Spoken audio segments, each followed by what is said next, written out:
Good morning, everybody. Good morning. This is Apostle Crystal Lee. I am excited to be here with you this morning for 111 days of kinetic prayer.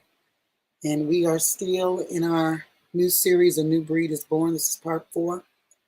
The way of the mighty is the conversation today. I believe that we are in day 66 of the prayer and day 60 of the fast. And it's an exciting time. I see Elder Vicky in the room. Good morning, Elder. Come on in. Come on in. Let's just take a few moments just to worship through our expression in the chat room, sharing our expressions of worship in the chat room. Go ahead and share that. Good morning. Good morning. Good morning to the congregation worldwide. Wherever you are viewing from. If you are sons of Yah, you are the congregation worldwide. We thank Yah for being here this morning. We do adore him. We do adore him. So what a time we had yesterday, man, oh man. When I tell you, I'm still really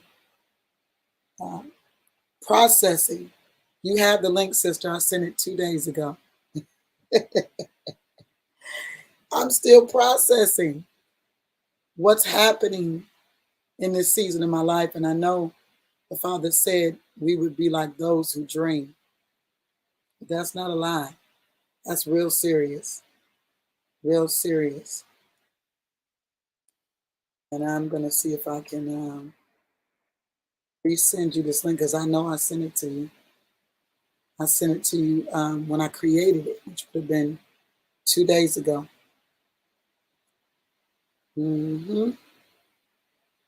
Let me see here.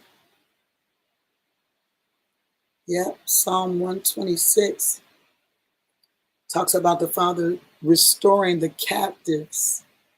A lot of times people don't know they're captives. And that can be a scary thing all in itself when you just don't know that the space that you're in is a space of captivity because you've gotten so comfortable with captivity. You don't even realize you're a captive.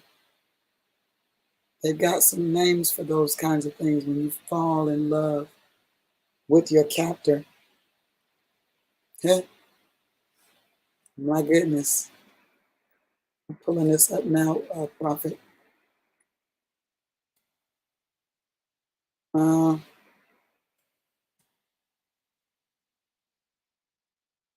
Let's see here. Did you get it? Okay. Yeah, no Stockholm syndrome, spiritual Stockholm syndrome in the body. I'm sending it to you again, Prophet. There are many all over the world who are in love with their captor.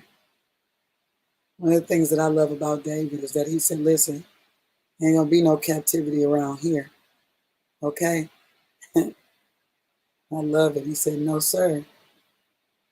There's going to be no captivity around here. All right. Good morning, Prophet Marlise. How are you? Good morning. Good morning. Doing wonderful. Good, good. We are ready for the day. I was just sharing that a lot of people, blessings, Apostle Ben. I see you in the room, blessings. We love and adore him. Yeah, that's it. Just take a few minutes just to worship him. I love that. That's one of our ways of doing things around here. We just want to make sure that we are all with one accord, that we're all here for the same purpose. Because in a lot of places, they are not all under the same purpose. Okay. Lots of people have different reasons for why they do what they do. But we want to make sure because we understand what unity looks like. We've seen the power of unity. We've seen it in the scripture several times over. Power of unity is an amazing weapon against our enemies. And so we are thankful. I'm just absolutely amazed at what the Father is doing in this season. And I was sharing with you Psalm 126:1 that talks about the restoration of the captivity, the restoration from the captivity. And the word there that is used in the King James Version is fortunes, but I don't necessarily use that word. I don't necessarily use the word fortunes for things. It's not the word that I use. So let's find another word that the substance, right? When he restored the substance, because you got to think about the fact that when he called them into that land, they had great substance. What was passed down through the generations, they were recipients of. And it's amazing to identify the fact that the Father has a thing on his mind, and we watch the process of how he thinks. When you watch the process of how he thinks, and then you look at your own life, you got to see that what his thoughts are way above what you're thinking about yourself. What his thoughts are is beyond the space that you're in. The children of Israel were slaves, and he brought them out of that captivity, not having the same status. You know what I'm saying? Their status changed from slaves to leaders, from slaves to a wealthy nation. They spoiled the Egyptians and took their goods into the wilderness space. And oftentimes when we think about the wilderness, I say this all the time, there's a negative connotation that is given to that space. But we can see time and time again where the Father used the wilderness to bring his sons into a position of power, into a position of authority. He used the wilderness to work some things out in their psyche, in their mentality. And it's just phenomenal. As I'm thinking about it, I was the other day um, sitting and thinking about, well, this was yesterday. I wanted to bring this up first. I was sitting and thinking about the end of a very large leader in this season. And as I sat and thought about this very large leader that is decaying, kind of brought tears to my eyes. And I began to cry out to the Father.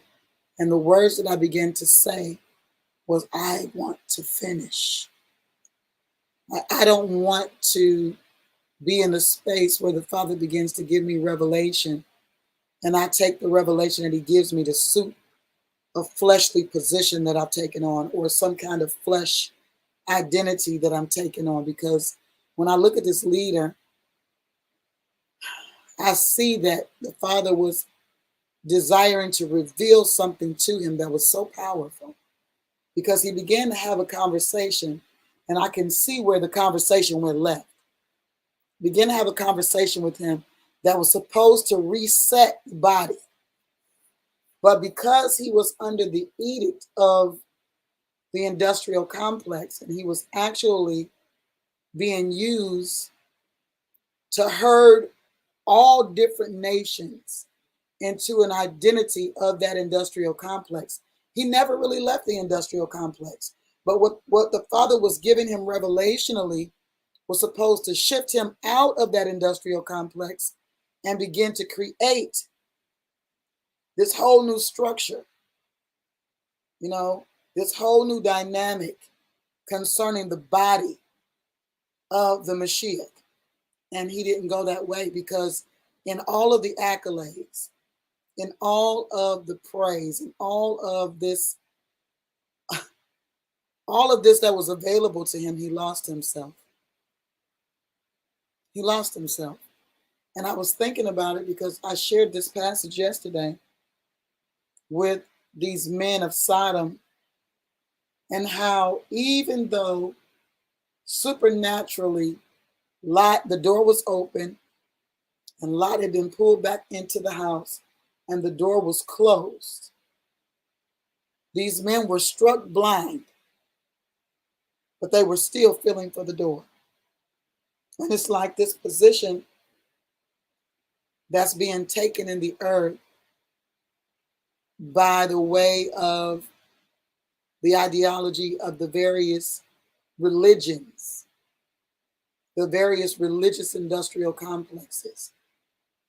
It's a very sad situation because so many people are missing the whole point in all of their religious ideas and concepts and pomp and circumstance and man-made orders and traditions. They have no clue of what the Father's statutes are. They have no clue of the standard that he has set. And to hear the standard, it's almost so foreign to them when you speak it to them. It's just absolutely amazing. But to know that the Father is consistent in how he moves and in what he does. He's consistent in always in every age, sending sons in that age to begin to create a revolution, to begin to stir the pot, to begin to become disruptors in the earth so that somebody somewhere might be shaken out of their sleep, shaken out of their slumber, to realize this is not it. This is not the way. Just for a moment, having a glimpse of that. It's not a thing that many captors that have fallen in love with their captors, they don't often get that opportunity. But every now and then, we hear a story where somebody just snaps out of it. And I heard this when I was listening to my sister yesterday that I allowed to share her testimony. And she said, I woke up. It made me go back to my grandson when he was about 3. And we were waking up one morning, this boy, when I tell you anywhere I am, he is.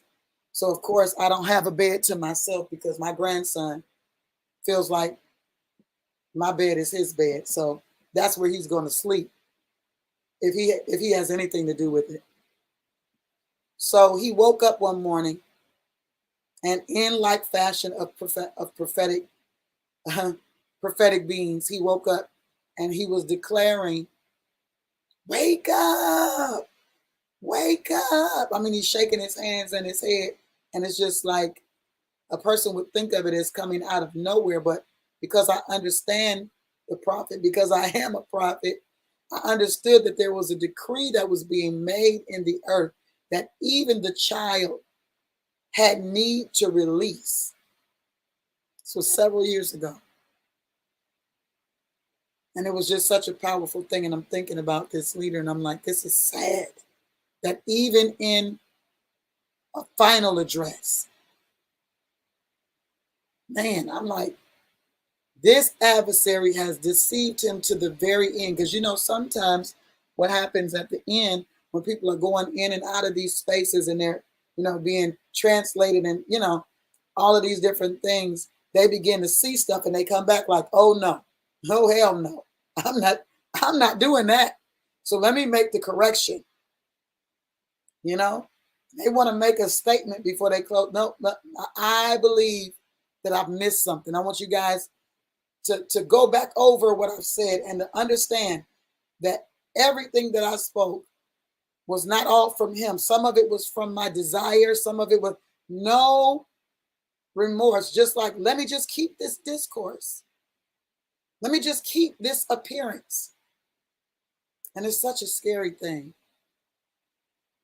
It really brought tears to my eyes, and it made me all the more because, listen, if not for the grace of Yah and the acceptance of the grace, seizing that grace, that God ability, there go I.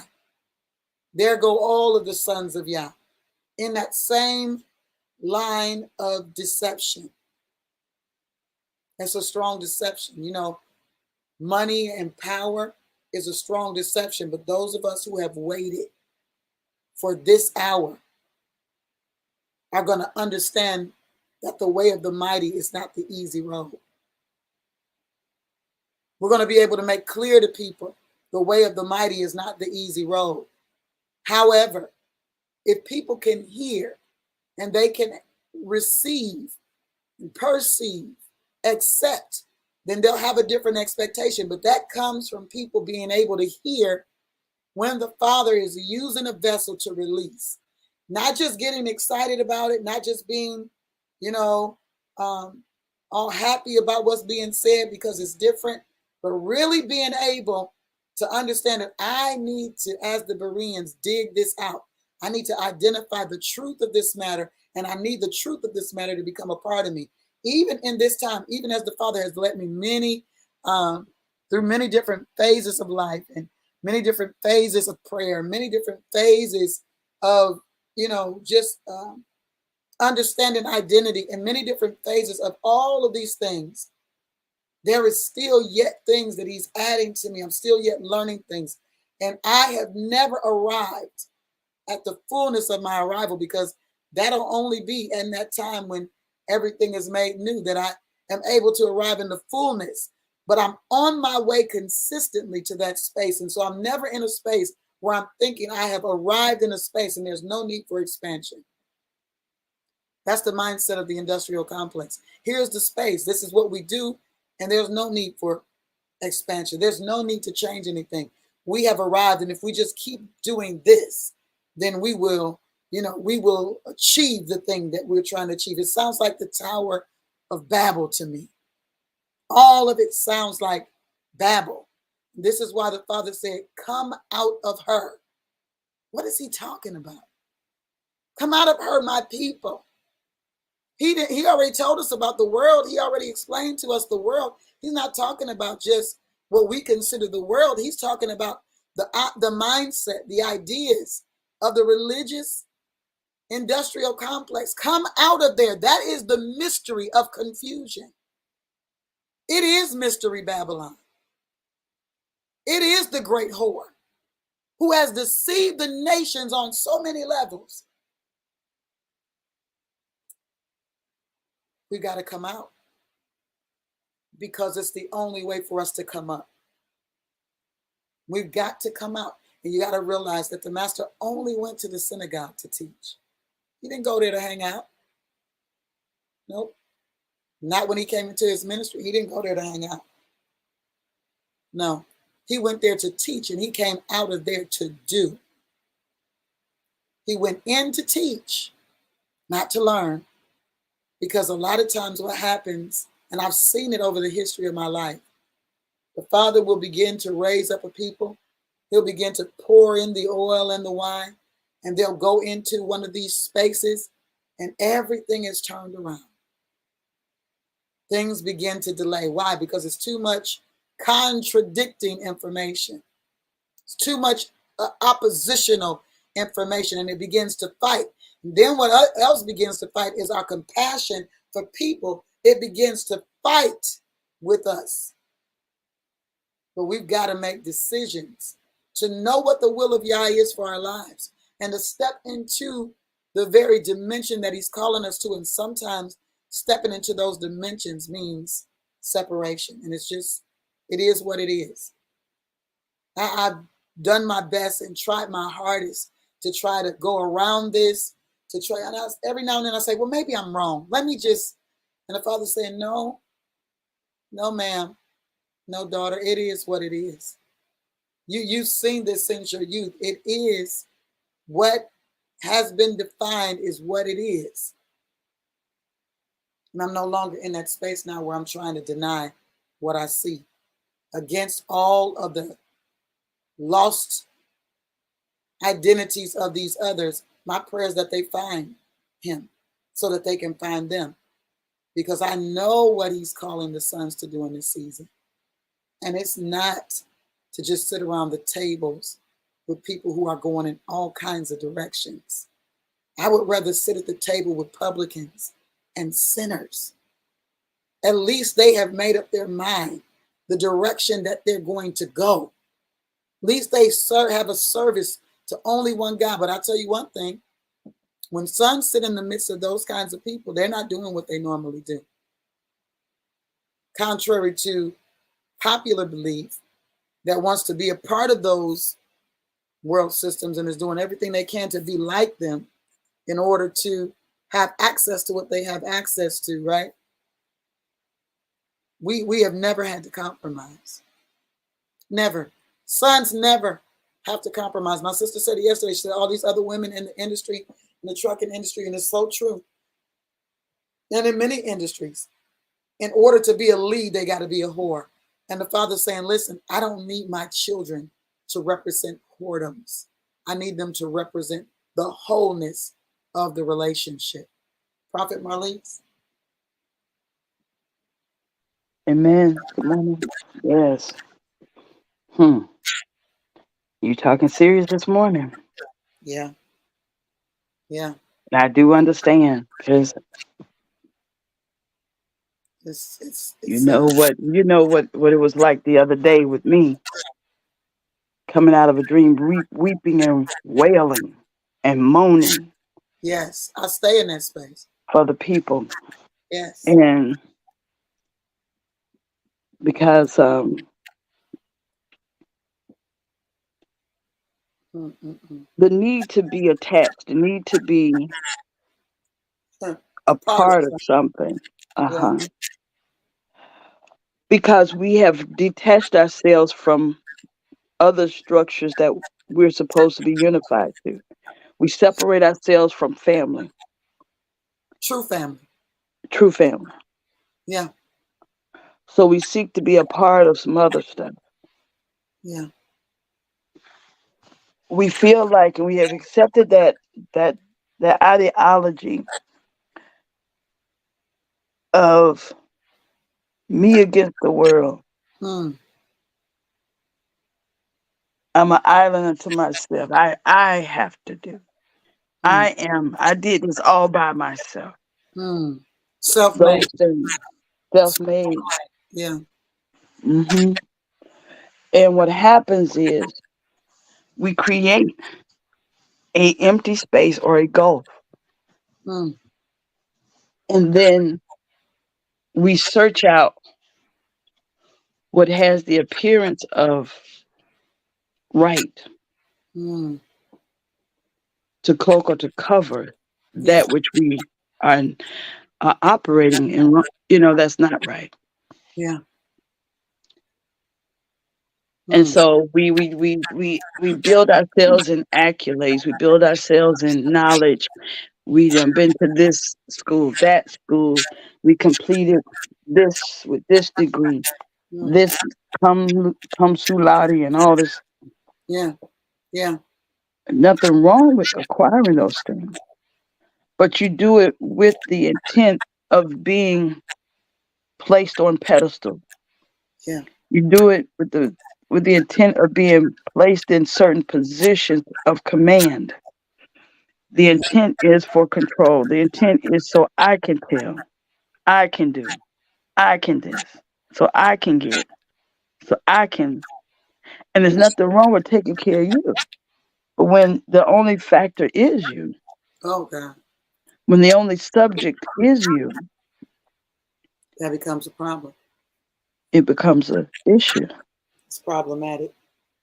Because when you cannot see past you Mm, to see others,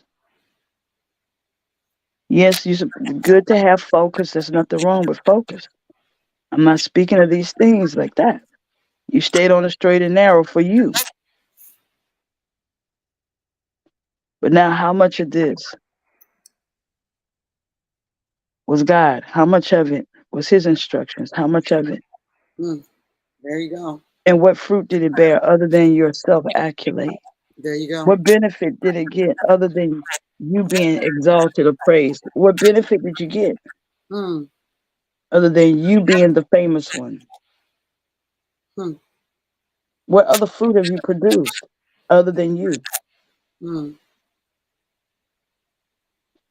And mm. then we hold other people bound by our structure. Yeah. Well, if everybody don't have this, then If you didn't go through it like I went through it, huh, If you ain't acquire it like I acquired it, you're probably not worthy. you don't need just the letter, you need the book. Hmm. Yeah, you're talking about those unfruitful works. I'm fruitful with it. These But are those are the things, though. Those are the same things when we talk about the industrial complexes, the church, and the tradition of things. yeah. We say, Lord, mold me and make me, but now it's man make me and mold me. Oh, mm. We have people have a unspoken ideology. If it ain't me making you, then you're not made. Ooh, we say so. And understand. See, in those cases where the leadership is gone before, it's always a case of leadership going before. But authentic leadership never needs to make sure that people understand I made you. You understand what I'm saying? Because they understand that it was Yah that did it. I Yeah, just was a catalyst for you to come into a place. That's a real thing. Not everybody goes the way that I went. You understand no, what I'm saying? Not no. everybody comes up the way that I came up. Sometimes people that are certain kinds of leaders, the Father has to deal with them. He doesn't Mhm. turn them over to men because men would possibly mishandle. Look at if you look at Samuel's relationship with Eli. Eli didn't live very long to have great influence over Samuel. The only thing Eli taught Samuel to do was hear the voice of Yah and how to Yeah. respond. Beyond Mhm. that, as soon as he was able to identify, oh, that's Yah talking to me, he was able to hear what the Father was saying about the person that was over him. And he said, listen, tell me what he said. Don't lie to me. Because he knew he was done. Because he knew it was out of order. He knew he was out of order, and he knew that he had overstepped his bounds, and he knew it was time for judgment. He knew. He wasn't ignorant of the God that he served, even though he was feigning ignorance. But he got so comfortable and so fat Mm-hmm. with that position, with that power, that he never stopped for 1 minute to think, am I really representing the kingdom anymore? My Lord. Am I representing a king, or am I representing myself? Because if he was representing the king, he would have told his son, sit down. He compromised. He would have said, sit down. Y'all can't do what you're doing anymore. This is unauthorized. It's ungodly. He would have spoke to the thing. And this is what the Father had the issue with. And I'm looking at this in the way of so many leaders across the country who refuse to make corrections when people are in error. They refuse it. It's almost like, oh, well, we'll just let the Father deal with it. No, he gave it to you to deal with. He gave it to you to deal with.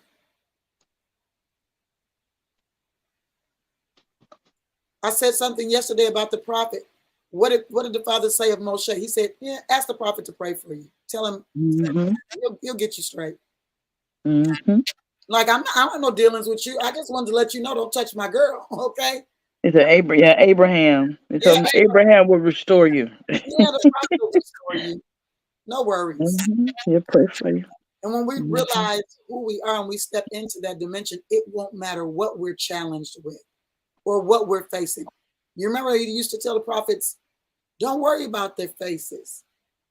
Yeah. Don't worry about how they feel about it. Don't worry about what they say about it. Don't worry about how they look. He told one of the prophets, he said, you need to have your face like a flint. In other words, look straight at, don't be moved. And Mm-hmm. when we get in that space, often people think that we're arrogant or whatever. But there comes a time when it's like, this is what he's saying, and this is all I'm doing. Yeah. Are you with me or no? Okay. You know what I'm saying? Mm-hmm. Because his will has to be done. And if that's really what we're ultimately after, then getting to his will often looks like a road that we would not go down. Because see, the ancient road, the ancient path don't mean that it don't look like darkness is on the road. Yeah. We think, oh, it's illuminated. Oh, it's got, you know, flashing LED lights, signs. No, it does not. Okay. All of the other paths may have that, and floral arrangements and all kinds of, you know, design. You know what I'm saying? Tree to tree drapings. Hello, listen. Flowing materials hanging off the trees. And listen, that's the deception. Because most of the time when people are looking to go into a thing, they're looking for the road of least resistance. My Lord. But I'm going to tell you something.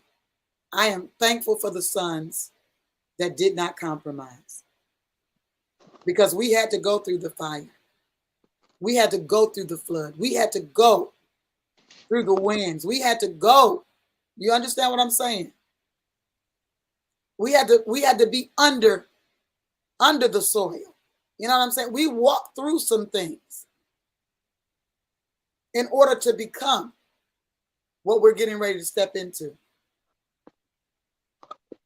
It took some work. It took some challenges, and it took some pain. But David said, listen, it was good that I was afflicted. This thing taught me something. It taught me something. Listen, the way of the mighty is often far from the idyllic meadows and scented fields of flowers. Okay? It more closely resembles challenging paths and is reminiscent at times of animal stalls and damp caves. Hello? Yes, Lord. When I woke up a couple days ago, I was extremely tired. I wasn't as tired this morning, but I want to talk about what happened the other day. I was extremely tired. And I looked at my clock thinking I had more time, only to realize the time I thought I had, somehow it slipped away. When I looked at the clock, it seemed to be 2 o'clock. I literally looked at it. So I don't know if I still had my hand on my phone and I closed my eyes for a whole hour and woke up with my finger on the thing scrolling to set this alarm clock. But when I looked at the thing and I said, oh, I got time. And I looked at the time and it said 3. I said, I thought it was 2 o'clock. I just looked at the clock. It was 2 o'clock. It was like I had run through time without even knowing that I had run through it. I didn't have any more time. It had slipped away. In that moment, my mind wandered to the journey of David. Not easy, but worth it. I'm trying to tell you. My mind wandered to David. He was a man that was anointed to be king, one who saved Israel from another captivity. When he saved them from Goliath's defeat, he was saving them from yet another captivity. One who played so sweetly on his instrument, bringing diabolic spirits under captivity, yet one whose path was filled with the trials and the hardships of running for his life. I woke up and I asked the Father, I said, how long did David run? How long did he run? He gave me about 7 to 10 years. He gave me the decade thing. Yeah, it was about 10 years. That was just off the top. I didn't go back and completely verify, but when I thought about 10 and I looked at the number 10, you know, that's that yod. It's the very first letter in the name of Yah. The yod, hey, vav, hey. It's the yod. And it deals with complete cycles. It deals with divine order. It deals with a gathering of some kind, a congregation, whether it's a good or an evil gathering. It deals with blessing and judgment or judgment, right? It deals with the completion or the finality of something. When I thought about him running for 10 years, a decade, I thought about something that he shared with me some years ago where he had me telling the people, listen, you got to get this because you can't afford to miss this, because how I see things is literally in these 10-year cycles.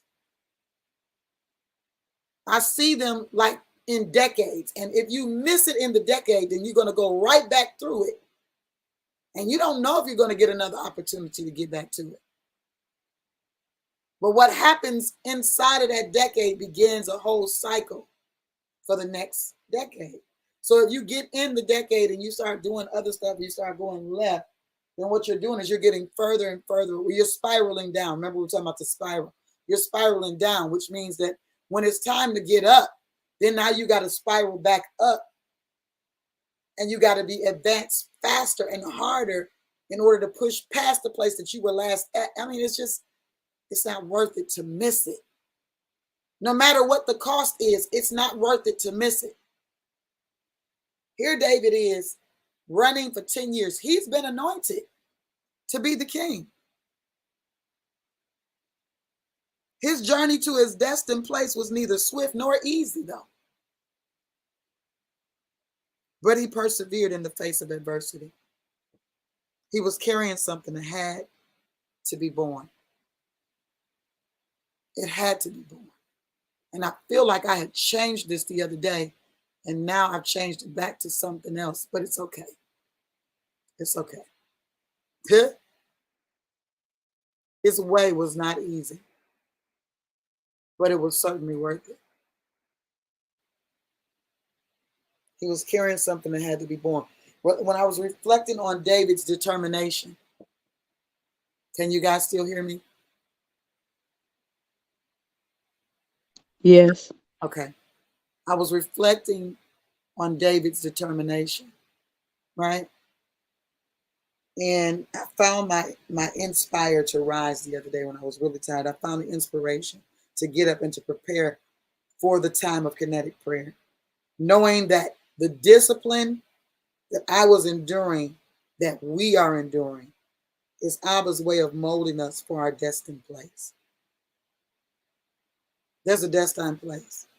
And I don't know about you, but I've been discussing it, and I even gave you verifiable evidence of the fact that it's happening. You understand what I'm saying? It's not just conjecture.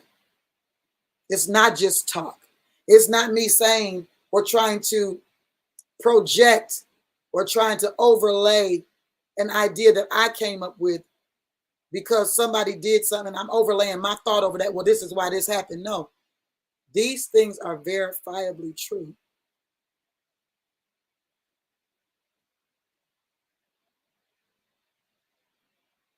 We're here for purpose, and we're here on purpose. A purpose that demands that we endure challenges, because it's in those times of challenge that we are refined and we are strengthened. So we've got to keep in the forefront of our minds that we will only reap if we refuse to faint. You hear what I'm saying? Think about how long David had to run. What it took for him to come into the completion, into the fullness of the time that Yah had set for him to step into the position that he was anointed for. And we got people that just want to be overnight. Overnight. Just see me and make me an overnight wonder.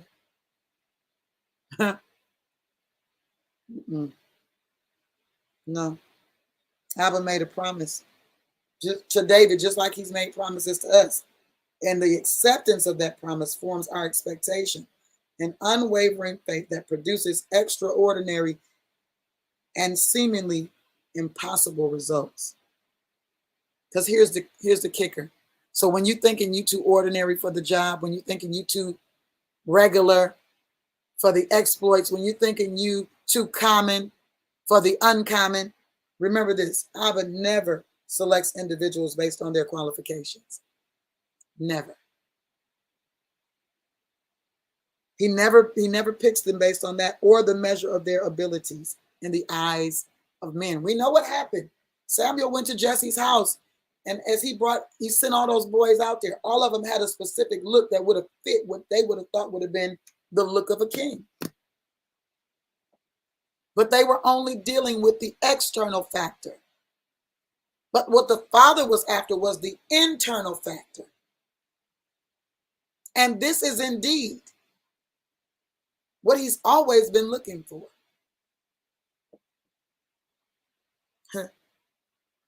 I used to say this, it's not about your ability, but your availability. Like, are you available? And availability is identified by what's internal, not external. I got the muscles for it. That's not what he's looking for. Because he chose Gideon, and Gideon thought, I'm not nothing. I don't have the strength for what you're calling me to do. You're calling me a man of valor. To me, what valor looks like is muscular physique. To me, what valor looks like, what strength looks like, is external. And the Father's saying, no, I can put something on the inside of you that makes you a terror to darkness. So when you're thinking that you're too common for the uncommon, it's not true. We're not in this 111 days by chance. And we're not going to look back on this time with regret. I promise you that. We're being molded into the very sons and daughters of Yah, mighty ones who not only know their God, but also act upon what we know. In this journey, as did David, we'll find purpose, we'll find greater faith, and the strength to endure and to become the Mashiach's mighty ones, just like David's men became the mighty ones. You hear what I'm saying? This is what he's calling us to. He wants us to become the mighty ones. But listen, there are always adversarial forces attempting to keep you out of that space. I was having a conversation with somebody I love, and we are both in a similar industry. But there's this factor that we recognize that is always attempting to be a force. I don't even know if they know that they're a force for darkness, because they keep trying to put themselves in a position that they're not called to. They want to be over everybody, no matter what our gifting is, what our anointings are. They want to take that anointing, take that gifting to put themselves in the position of power and glory. So everything they do it from a place of, I want to be in charge. I want you to be beneath me. And it's scary. It's like, wouldn't you rather allow me to take the lead in this and you be a part of? No, you see something, but you want to take what you see and make it serve you, instead of understanding a partnership. You know what? You're the lead on this. No, you're anointed for this. Abner took a position, but guess what? Abner yielded a position too. He took a position. He became the king over Israel, while David's first initiation was into Judah. Right, into Judah. But Abner came, he said, listen, it's yours. The Father will make your enemies. He'll make the thing that's adversarial to you give up what belongs to you. I was literally talking to my sister yesterday. Of course, we did, have those conversations, many of them yesterday. But the things that I've been communicating to you guys, I can't say everything just yet. Some things I've been communicating to you guys about different companies and the different things. And I shared the map, and I shared the industrial and the literary map, and shared what the Father said he was doing with his sons. And lo and behold, the very top company that I've been talking about is just one person away from me. One person away from me. You understand what I'm saying? They are one person away from me. I shared the dream. When I shared the dream with her, she said, oh, and then I mentioned, and she said, oh, you know what? I had lunch with the vice president of that company just the other day. She said, sister, it's coming to pass. You telling me that you're allowing us to no longer be infiltrated, but to begin to infiltrate? Are you hearing what I'm saying? Imagine what it would have looked like when the children of Israel finally went into the promised place. All the people that were still settled there thought to themselves, we've been infiltrated. You know why? Because they came in here ready to fight for what belonged to them. They came in with strategy to get us out of here.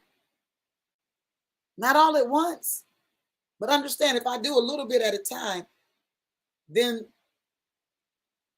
the conversation, then the victory begins to be noised abroad. And when it begins to be noised, then that puts people in fear that were once thinking that they were in control. Think about the space of Jericho. When they talked to Rahab, Rahab said they are shaking in their boots. Don't let the smooth taste fool you. They're scared. Okay? They're horrified. Yeah, they got a military force. They sure do. But they're horrified.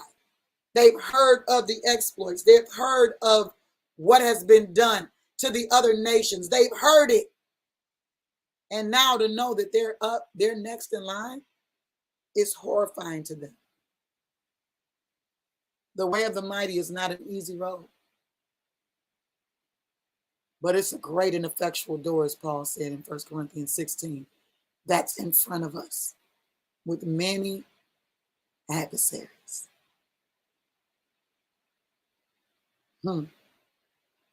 Many adversaries. He said we would be like them that dream. I bet when they were in that cave, and David went through a space of that by himself before anybody showed up. But I just believe that those are the times that sons need in order to come into the realization, into the fullness, into the actualization of what they must do when others come in their space. Now, I've been by myself, been in this cave alone for a little while. I've been on the run by myself. Now the Father's going to send people that believe in David. This is what he does with authentic leadership. Remember, I used to say this all the time, Elder Vicky, our pit crews are coming. The pit crew is coming. In a race, the person that is behind the wheel has to be able to trust those that he comes into the pit with, because it's their responsibility to make sure that everything concerning that vehicle is well so that he can win. Can you imagine if David had to fight every time and they just connected themselves to him? But every fight, he was the one on the front line. That would become tiring, exhausting. But he began to train the men that came to him. The anointing that was on his life, and this is why I'm constantly talking to people about being mindful of what you're connecting with. Because you're going to get something. But you better be concerned about what you get. If you don't know that this is actually the Father, and I said this yesterday, and I'll say it again. Because the truth of the matter is that Abraham is hearing something. But what exactly is he hearing? Go kill your son. Take him up to the mountain and sacrifice him. I've heard just outrageous messages about this, and people just so excited about killing the promise and all of this stuff. You got to be willing to give up what God gave you. And he's not asking for that like that. He's not. I showed you that word, you can't have triggers when it comes to words like God, Lord, and all these things, because I've been showing you that sometimes those words don't mean what you think they mean, because you don't dig into it.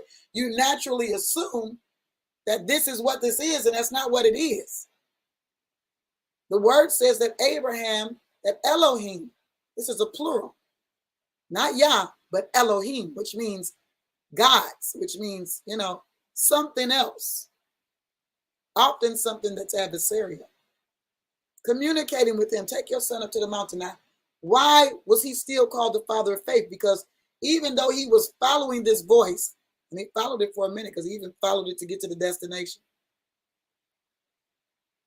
he was able to identify the fact that if the Father, now, if I believe, if the person is talking to me is who I think is talking to me, then I know that even if I kill this thing, it's going to be resurrected. That was his thought. This is what made him the father of faith. This is what exemplified the great faith that he had. Because he went there under the impression that if I kill it, you're going to raise it. Because you promised me this. Right? But look at what happened. He got there and he lifted up the knife. And the father said, hold on. From heaven, the cries come. No, time out. You know, no, Abraham, don't do that. But he also said to his son that Yah will provide a lamb for the sacrifice. And he was speaking not only of that time, but in a prophetic sense of the future, which came right out of this lineage of David. This is the way of the mighty.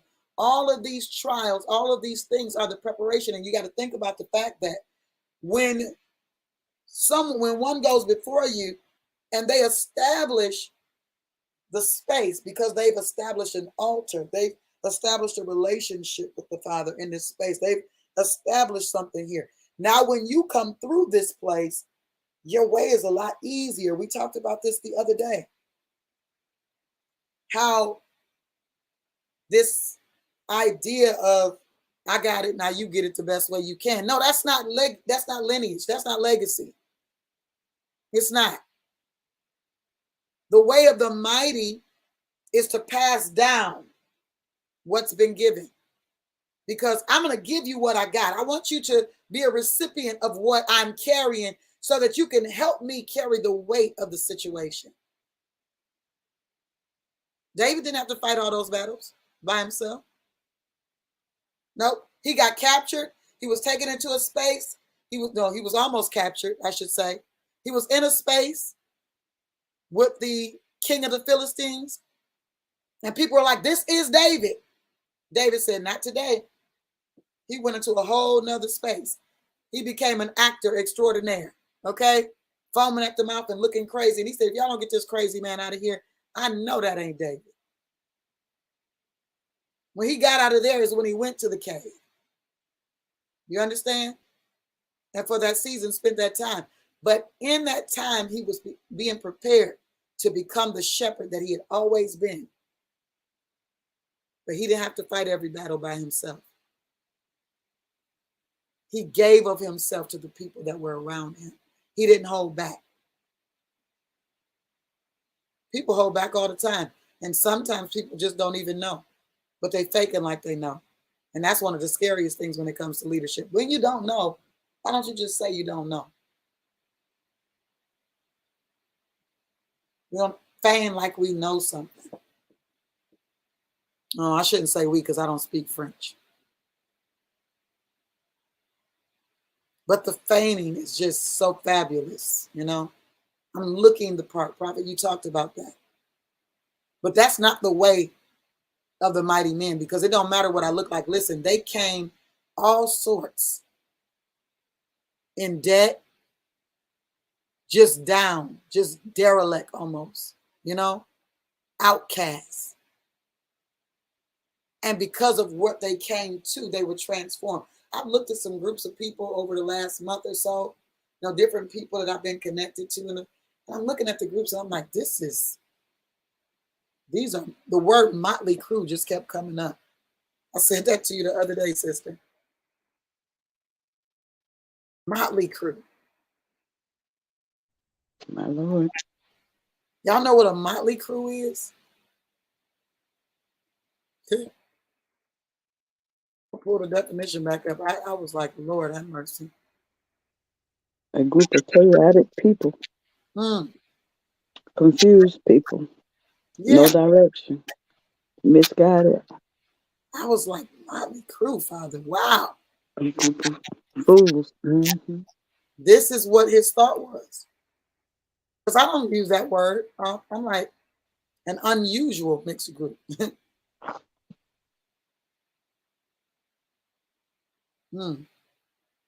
Ill discipline. Mm-hmm. Assorted and ill discipline. Void of understanding what it means to do well. But when they got to David, They became something. We talking about men jumping in the pits in the snow and the ice, killing lions, killing 400 men. One man, 800 men. One of them, and we're going to walk through them, he killed so long during the day, his hand was clave to his sword. Like they had to pry the sword out of his hand. You hear what I'm saying? That's how serious it got. Motley Crue, elder. I was looking at groups of pictures and I'm like, wow, where is the transformation?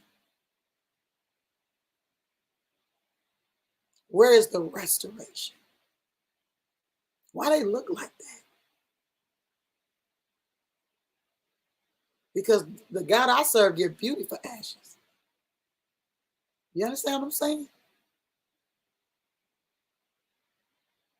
Why they look like that? Why they don't know they look like that? You hear what I'm saying? Prophet, share something. I'm going to pull something up real quick. Mm, my Lord. Well, you said, why do they look like that? Mm, my God. Some look like that. Because, we have a dynamic. And you look at positioning versus posture. You have people who say, I don't need to dress up. But then you have leadership that dresses up to the nine, to the T. And then the people, for a better word, that's under their, well, let me say this. The people that's under their leadership, but then, of course, the mindset is the ones beneath me. Mm, Okay? That's the mindset. mm, Their outer appearance seems to be a lot of times haphazard, disheveled, lackadaisical, or boho, if you will, if you understand boho. yeah. Well, I Mm. think for me, Prophet, it's not even what they have on. No, but it's a Vision. mindset, though. You It's got a to mindset. understand. Yeah, it's what creates But the it vision, what they it look like. reflects from the outside. Yeah, it reflects the mindset. It reflects on the outside. Yeah, yeah, You understand? yeah. So it's not enough to say. It's almost like it's exalting the leadership Yeah. in a way. I can dress, but I'm not going to dress like this because that's leadership dress. That's leadership this because it has been set. It's been set in etched in stone in some places. Mm, Because if you look too good, then there's opposition or there's questions mm, or there's disbelief in it. So because it goes into not the garment, but what are you thinking? What is your mind? mm-hmm, What are they getting ready to do? Some people don't realize that's what they're thinking, or that's what it is, the reason why they react the way they do. But that's basically what it is. And when you have people who have giftings, have talent, and it's being exploited, and mm, they can't grow in it, and they don't know that there are other ways to stretch out outside of that particular leadership. They don't know that there's a door that will bring them from up under the glass ceiling. mm. Trapdoor. Yeah, they'll stay. They won't try to go outside of or try to divert or to expand or to learn more That's why a lot of people don't read their Bible after they go to church. They don't even take the Bible to church. They sit and they let the leader feed them without them knowing the ingredients, without them knowing what is being taught, what is being served. They don't go for more understanding. That's just like people who say, I don't have an interest in learning how to cook, but you need to eat. Ain't that crazy? I just let somebody else do it. Mm. So these are the things that takes place, and we wonder, why is it this or why is it that? Because the ideology has been set, a structure has been set for it, Mm-hmm. and there is not a forcible change. It's only allowable acceptance. Mm. Well, one of the things that I love about David's men is that he didn't have any problem giving them what he had because he wasn't intimidated by what they became, because he understood as a leader he needed them to become something for support when he stepped into that space. You know what I'm saying? Mm-hmm. And so he didn't have a problem.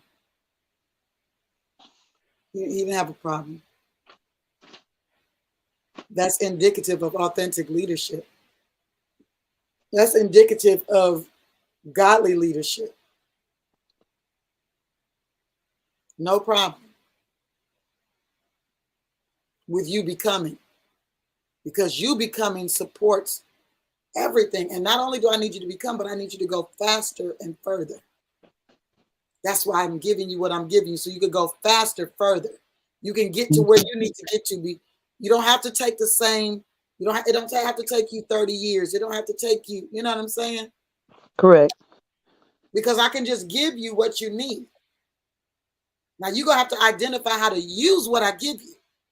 You're gonna have to come into alignment with the use of that thing.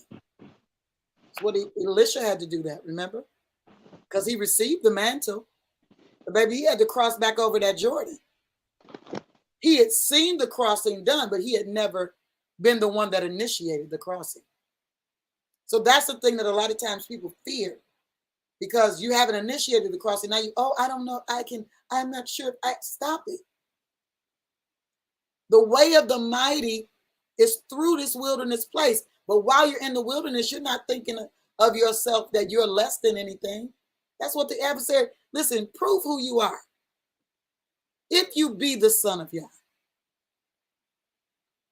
do this, do that, do the other. Well, if you start going down those rabbit trails, then you are going to see yourself as an imposter. But if you understand that the Father has positioned you for this time, and you need to have a single focus, and that is, Father, give me the wisdom of what you're calling me to do, because I want to be effective. That was my cry. I want to finish.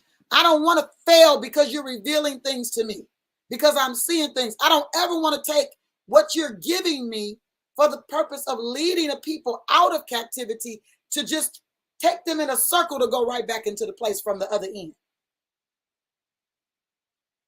Are you hearing me? I want to bring them out. This is what you've been talking about. Out of. Not do a circle out and go back in.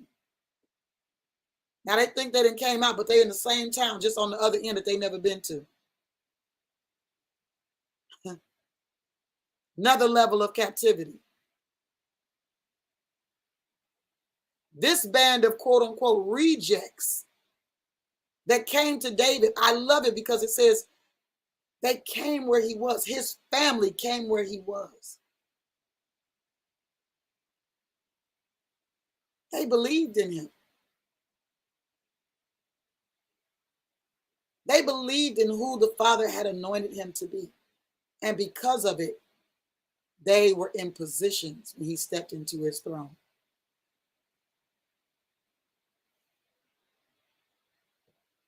Unwavering consistency, regardless of whether you're tired or not. Ready to push past these boundaries of what you know about yourself, what you think about yourself.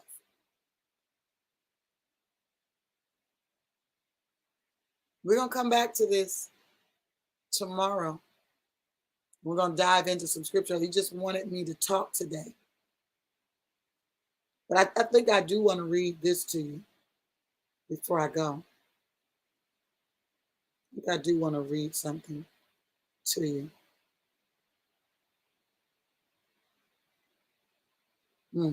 Yeah. Psalm 126. I'm just going to read the first 2 verses and then we got to get out of here. This is a song of degrees. When Yah turned again the captivity of Zion. And another thing, it says he restored the fortunes, but remember I said he restored the wealth. We were talking about wealth yesterday. Wealth is the substance and the riches are the accumulation of. When he returned them to their place of wealth and riches, it says we were like them that dream.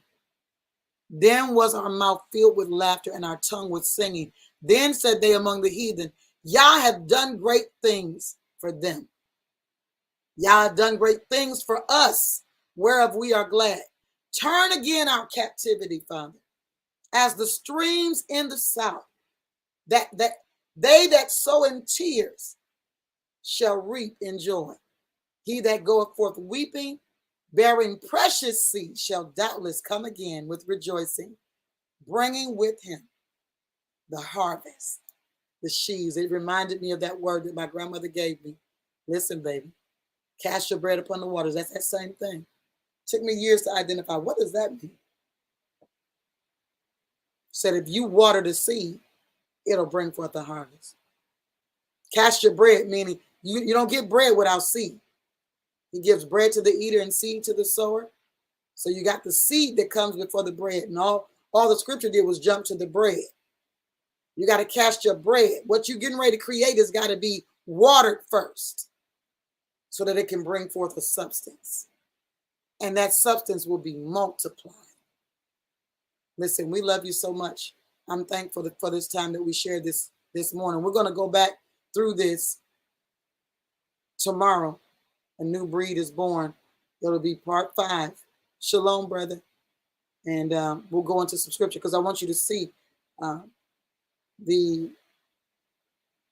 similarities between the Mashiach and David so that you can see how that relates to you as a son of Yah. Okay? We'll look at that tomorrow. I love you. Peace to the sons of Yah this morning.